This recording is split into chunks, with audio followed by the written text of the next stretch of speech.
Olá, juventude. Eu sou o professor Tarek Nina e vou dar continuidade à nossa aula sobre os esportes coletivos. Hoje, recapitulando um pouquinho do que nós falamos na aula anterior sobre os elementos estruturais e dando sequência a outros pontos importantes aos jogos coletivos. Então, espero que você acompanhe a aula. Estou aqui trabalhando para melhorar nossas aulas, colocando uma musiquinha para ver se anima. É, mas o importante é que nós vamos continuar no nosso conteúdo, que é o estudo dos esportes coletivos, além da sua prática, tentando de alguma forma fazer com que os alunos tenham uma visão abrangente do que são os esportes coletivos.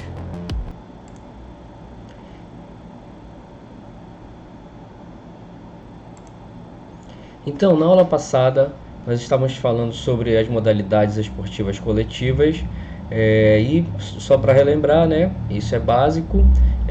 Uma modalidade coletiva é aquela que utiliza-se de pessoas jogando ao mesmo tempo.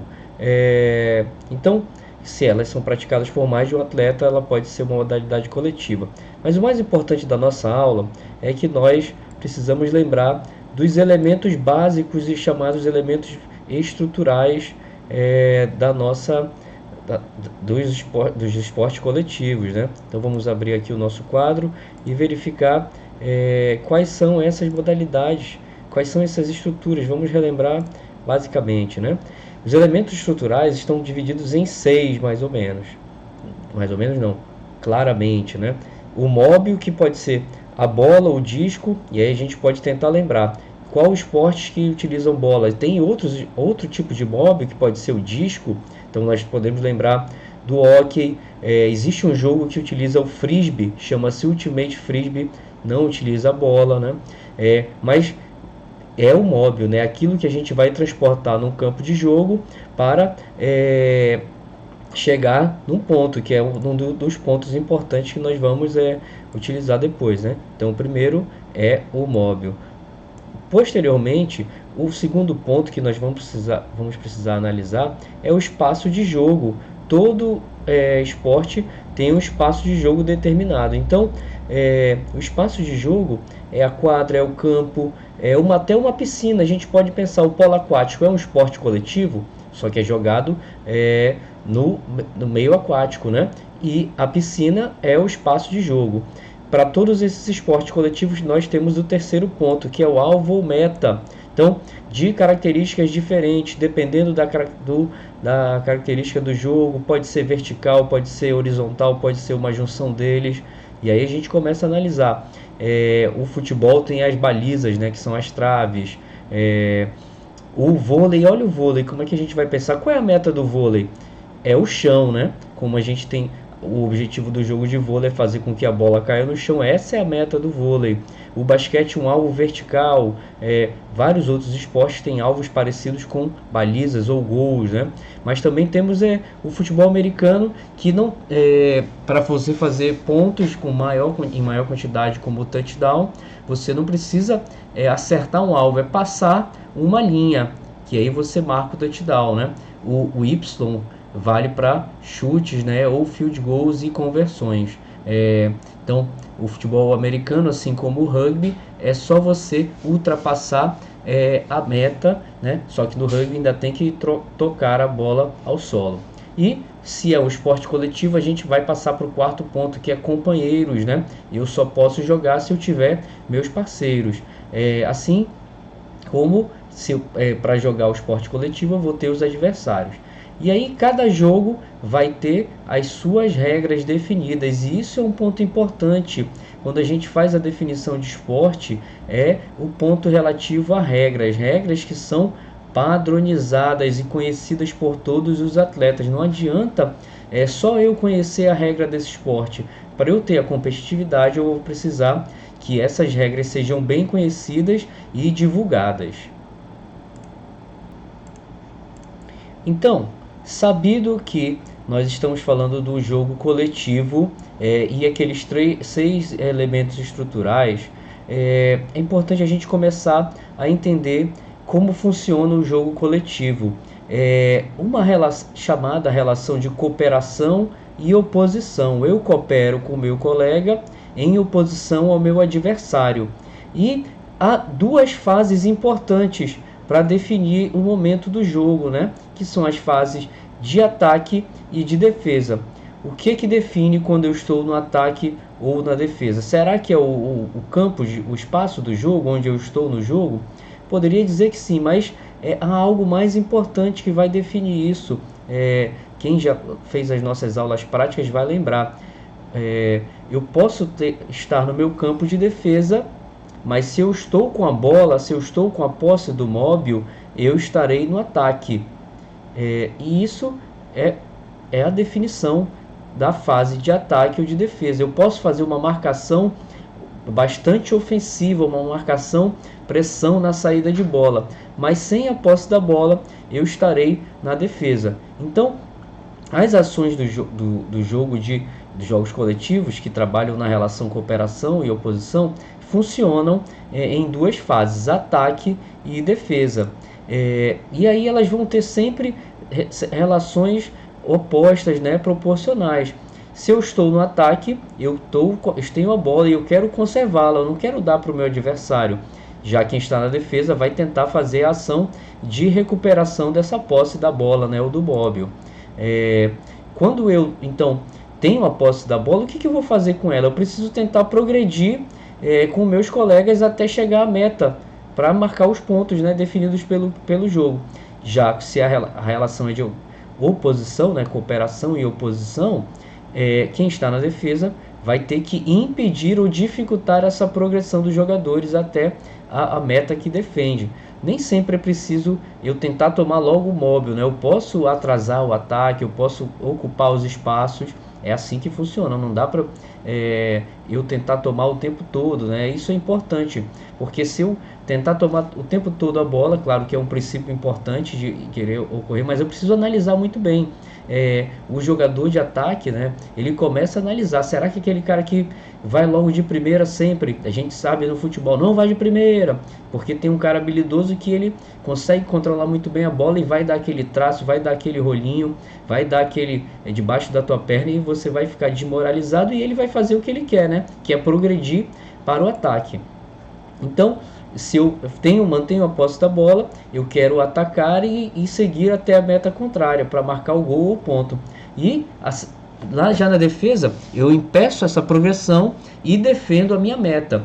Para alguns esportes, nós temos posições específicas de defesa da meta. No caso do futebol, nós temos o goleiro, né? Serve para o goleiro, serve para o futebol o goleiro, para o polo aquático, para o handball. Já no basquete, os jogadores, apesar de ter um jogador mais próximo à cesta, que é o chamado pivô ou central, ele vai se movimentar no campo todo de jogo, né? Então, esses são pontos importantes, as duas fases importantes do nosso jogo. Então, falando do jogo como um todo, há diferentes aspectos que influenciam no seu resultado, desempenho. Nós poderíamos dividir, né, aqui, segundo o autor Konzag, há 4 áreas de desempenho: os requisitos psicológicos, técnicos, táticos e coordenativos e condicionais, né, relativos à parte física. Eu gostaria que a gente focasse nesse primeiro momento nos requisitos táticos que estão relacionados ao domínio cognitivo. Então, como eu penso o jogo e o que eu faço quando penso o jogo. Claro que as questões psicológicas influenciam no que eu vou realizar, né? Os requisitos técnicos também. Se eu não tenho domínio daquela ação, se eu não sei dar um chute de trivela, eu não vou ter a possibilidade de fazer uma virada de jogo da forma como eu gostaria, né? Ou um arremesso de 3 da forma como eu gostaria. Mas nós vamos focar por motivo de organização, primeiramente nos requisitos táticos, para poder entender isso aqui, e aí depois nós vamos abordar os outros aspectos. Quando fala-se de tática no jogo coletivo, é importante analisar 2 conceitos: estratégia e tática, né? Vocês podem lembrar lá do Tropa de Elite, strategy, estratégia. Estratégia e tática, muitas vezes confundidas, são termos complementares, não são a mesma coisa, mas se complementam. Mas é importante que a gente entenda quais são essas diferenças, porque isso tem influência no resultado do jogo, né? Então, se a gente analisar por essa tabela aqui, ele vai dizer que a estratégia está relacionada ao treinador. Por quê? Porque ele pensa a estratégia. É claro que ele pode pensar isso com seus atletas, né? Mas ela é feita antes do jogo, com o pensamento, com a análise do jogo, com o treinamento e aquilo que eu quero fazer durante o jogo.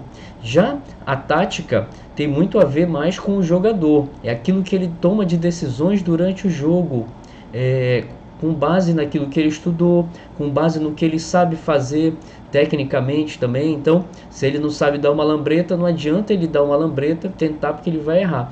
A lambreta é um tipo de drible, né? E serve para quê no jogo? Se eu tenho a posse de bola, ela vai servir para eu tentar progredir ao ataque. Então, é uma decisão tática que eu vou tomar, né?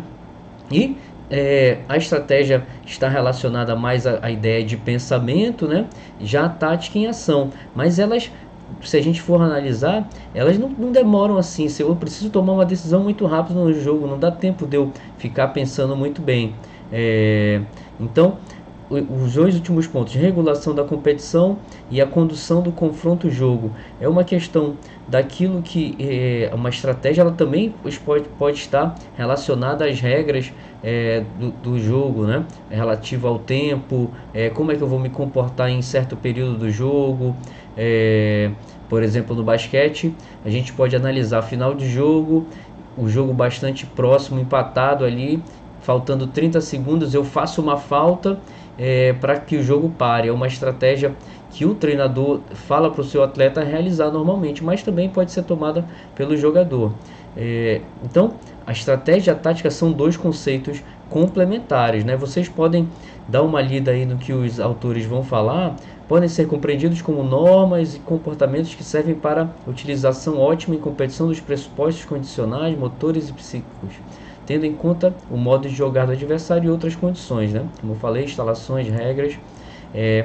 Ela não é a mesma coisa que estratégia, né? Como o Garganta e o Oliveira estão falando, principalmente na relação do tempo que é realizado, ou quando, né? Então vamos trabalhar com alguns exemplos aí de ações estratégicas, né? Letra A aí, trocar os jogadores durante a partida em função do resultado do confronto com o oponente. Quem normalmente faz isso é o treinador, né? Trocar a posição e função dos jogadores durante a partida. Alguém que está de fora está analisando e verificando quem pode se posicionar ou desempenhar melhor numa posição diferente, ou de acordo com uma estratégia que você quer. Agora eu preciso da posse de bola, eu estou com o placar atrás, eu preciso determinar uma marcação mais forte para tentar tomar essa bola e fazer um ponto, né? Nos jogos de invasão como basquete, futebol, handebol. O estudo do jogo, a letra C, isso é muito característico do voleibol. No voleibol de alto nível, os atletas eles estudam junto com o seu treinador, que tem uma equipe de análise normalmente de alto nível, né? Faz análise do jogo e passa para os jogadores. Qual é a posição que tal jogador ataca melhor? Que tipo de bola ele bate? Corredor ou diagonal? Então, é importante eu fazer esse estudo. É uma ação estratégica também o planejamento do descanso, né? Não dá para todo atleta jogar o tempo todo nas melhores condições. É preciso ele respirar, recuperar as energias para poder ter o momento certo que ele vai ter que desempenhar sua função, porque se ele está cansado, a tomada de decisão acaba sendo afetada, e aí no momento importante que ele precisa confirmar aquele ponto, ele não vai conseguir porque está cansado, né? A determinação do sistema de jogo, isso é interessantíssimo. Será que a gente precisa sempre impor o jogo para o pessoal que gosta de acompanhar o futebol? Imposição de jogo, né? Eu tenho que sempre manter a minha ideia de jogo, eu posso adaptar ao que eu vejo no adversário. Eu penso que depende da condição, depende das peças que eu tenho para poder fazer imposição de jogo, né? Se eu tenho atletas de qualidade, na verdade eu tenho uma ideia melhor, é que eu adapto às condições que eu tiver do adversário, se eu tiver as peças para isso. Então esse é um ponto importante. E a seleção dos jogadores segundo o sistema de jogo que é implantar, né? Tem muito a ver com esse ponto anterior. Já ações táticas, quais seriam as ações táticas? que são aquelas realizadas dentro do jogo. Então, passar a um jogador desmarcado. Por que eu passo para um jogador desmarcado? Primeiro, que tem aquele princípio lá, eu preciso manter a bola comigo, com o meu time. E se ele está desmarcado, ele tem preferência para receber, né?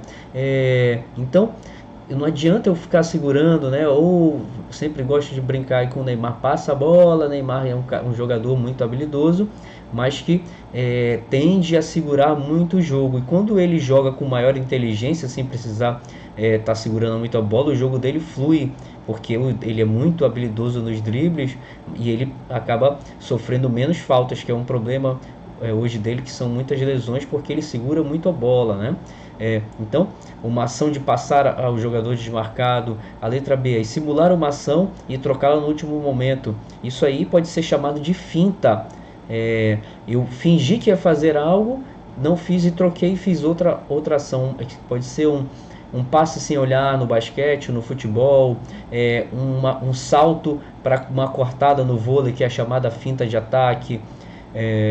A letra C, o desmarque, né, para poder receber um passe. Então, eu vejo o atleta na minha frente, eu faço que vou para um lado e vou para o outro e tento me desvencilhar para receber essa bola num espaço que não tem ninguém me marcando. Então tem muito a ver. O C com D é a finta, né, do marcador. Isso aí já a gente falou de ações mais ofensivas. A letra E vai falar de uma ação defensiva, que é bloquear o deslocamento de oponente. Então eu posso tentar bloquear, eu posso tentar roubar a bola, eu vou acompanhar. São ações táticas defensivas. E a letra F é atrair o defensor contrário para facilitar a penetração de um companheiro. Então aí também uma ação ofensiva, né? Mas eu tenho outras ações defensivas. O jogador de defesa, ele tem que tentar ações táticas, de colocar o seu oponente em espaços da quadra em que ele vai ter maior dificuldade de jogar. Normalmente é cada vez mais para a lateral, né? Se eu tenho um alvo normalmente que é no meio da quadra, do terreno, eu quero que esse atleta vá para a lateral. Mais próximo da linha lateral é o melhor. Então, aí para dar alguns exemplos, né, ou classificações de tática. Como eu já falei para vocês antes, a tática de ataque é determinada pela posse da bola. Se meu time tem a bola, eu estou no ataque, e aí eu vou implementar táticas de ataque. Desmarque, deslocamento para receber a bola, condução dessa bola, e aí eu começo a pensar como é que eu vou chegar mais próximo da meta ou criar condições favoráveis para finalização, né? Hoje, quem acompanha o basquete tem visto bastante que os atletas da NBA estão arremessando cada vez mais de longe, né? Às vezes é até difícil estabelecer uma tática ou qualquer estratégia de defesa contra esses caras. Então, mas normalmente, quanto mais próximo do alvo, mais fácil eu conseguir esse ponto. Agora tem caras que não tem jeito, como Stephen Curry, o cara arremessa lá do meio da quadra, Damian Lillard, não tem como marcá-lo, né? Mas isso é importante pensar. A tática de defesa, obviamente, como é a oposição, determinada pela ausência da posse de bola. E aí eu passo para essas táticas individuais, né? Eu estava falando do arremesso. O jogador ele vai fazer esse arremesso de forma individual. Às vezes ele chegou do meio da quadra e mandou essa bola, né? Mas já as táticas de grupo vão representar um bloqueio no basquete, né? Um corta-luz. No futebol, um cruzamento, também um corta-luz. Eu abro as pernas para o jogador que vem atrás receber essa bola.